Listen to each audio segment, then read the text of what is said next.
La pluie s'abattait sur Dallas avec une violence presque irréelle, martelant l'asphalte comme si le ciel cherchait à faire remonter à la surface tout ce que la ville avait enterré. Grégoire Moreau était assis à l'arrière de son 4x4 noir, costume parfaitement ajusté, téléphone à la main. Son assistante parlait sans s'arrêter. Investisseur. Réunion décisive.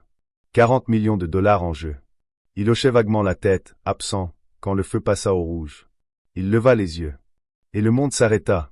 Au coin de la rue, sous un abribus fissuré, une femme était recroquevillée. 2 enfants se serraient contre elle. Leurs vêtements étaient trempés, leurs chaussures trop fines pour affronter le froid. Elle tenait une pancarte en carton, molle d'eau, presque illisible. Rien, dans cette scène, n'aurait dû retenir l'attention d'un homme comme Grégoire Moreau. Rien, sauf ses yeux. Verts. Profonds. Inoubliables. Ses jambes se figèrent. Sa poitrine se contracta violemment, comme si l'air avait quitté ses poumons. 5 ans. 5 années passées à faire semblant d'oublier ce regard. 5 années à croire qu'il reposait sous terre. Élise. Le moteur du 4x4 s'éteignit sans qu'il s'en rende compte. Sa main tremblait déjà sur la portière. Il resta immobile quelques secondes, luttant contre une pensée absurde. Ce n'est pas possible. Il avait assisté à ses funérailles. Il avait vu le cercueil. Il avait pleuré. Il était parti. Et pourtant, elle était là. Il descendit lentement, chaque pas lui donnant l'impression de marcher sur une tombe ouverte. La pluie collait ses cheveux à son front, imbibait son costume hors de prix. Il s'en fichait. Élise. Son nom franchit à peine ses lèvres. Elle leva la tête. Son visage se vida instantanément. Puis la peur s'y installa, brute, animale.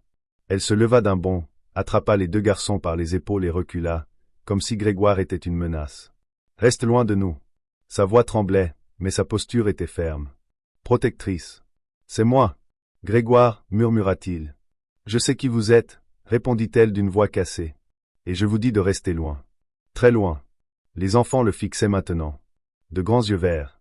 Exactement les siens. Le plus grand avait les mêmes sourcils, le même menton. Le plus petit, son nez. Grégoire sentit son cœur se fendre. « On m'a dit que tu étais morte, » dit-il. « Il y a eu des funérailles. Je t'ai enterré. » Un rire bref, brisé, s'échappa d'Élise. « Tu as enterré un mensonge. Et tu es parti. » Un petit garçon tira doucement la manche de sa mère. « Maman, j'ai froid. » Elle s'agenouilla aussitôt, comme si le monde autour n'existait plus. « Je sais, mon cœur. Encore un petit peu, d'accord ?» Elle lui écarta les cheveux du front, l'embrassa, puis se releva. Toute la douceur avait disparu. « Retourne à ta réunion. À ton empire.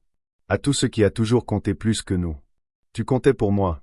Si j'avais compté, tu aurais posé des questions. Tu aurais exigé de voir le corps.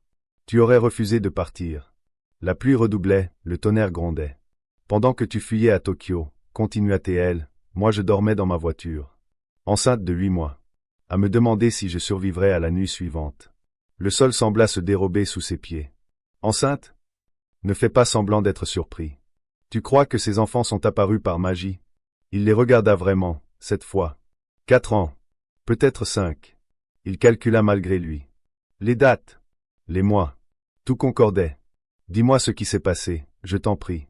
Elle resta silencieuse un long moment. La pluie coulait le long de son menton.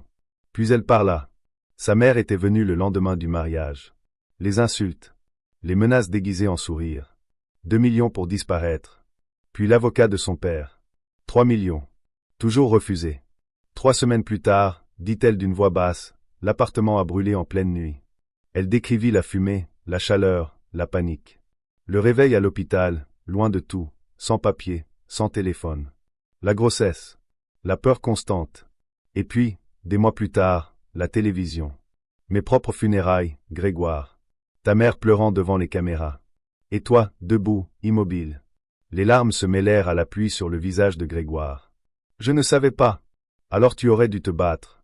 Un silence lourd s'abattit sur eux. Oublie-nous, conclut-elle. Comme tu l'as fait pendant 5 ans. Elle s'éloigna avec les enfants, disparaissant dans la tempête. Grégoire resta seul, trempé jusqu'aux os. Son assistante s'approcha, paniquée. Monsieur, les investisseurs viennent de se retirer. Je m'en fous. Il appela son père. As-tu essayé de tuer Élise ? Un long silence. Puis une voix calme. Nous avons fait ce que nous devions faire. Le monde s'effondra. Il raccrocha, puis parla d'une voix froide. Annulez tout. Trouvez-la. Tous les abris. Toutes les églises. Toute la nuit s'il le faut. 3 jours passèrent. 42 refuges. Presque pas de sommeil. Puis le téléphone vibra. Arrête de nous chercher, dit la voix d'Élise. Ta présence a attiré les médias. On n'a plus nulle part où aller. Un silence. Puis, ta mère m'a offert 5 millions. J'ai refusé, mais j'ai peur. Pas cette fois, répondit-il. Je ne vous laisserai plus jamais seul. Il la retrouva dans un motel délabré. Les enfants le regardèrent entrer. Tu es l'homme de la pluie, dit l'un d'eux. Il s'agenouilla. Je suis désolé. Pour tout. Les mois suivants furent faits de peur, de lutte, puis d'une dernière confrontation. Enregistrement. Aveu. Menace. Ultimatum. Ses parents quittèrent tout. Quand il revint, Élise plairait. Pas de tristesse. De soulagement. Je n'arrive plus à faire semblant de ne pas t'aimer, murmura-t-elle. Il l'embrassa doucement, comme on promet de rester. 1 an plus tard, il n'y eut pas de faste. Juste eux. Un enfant leva les yeux. Tu vas repartir? Jamais. La pluie tombait encore. Mais cette fois, elle ne faisait plus peur.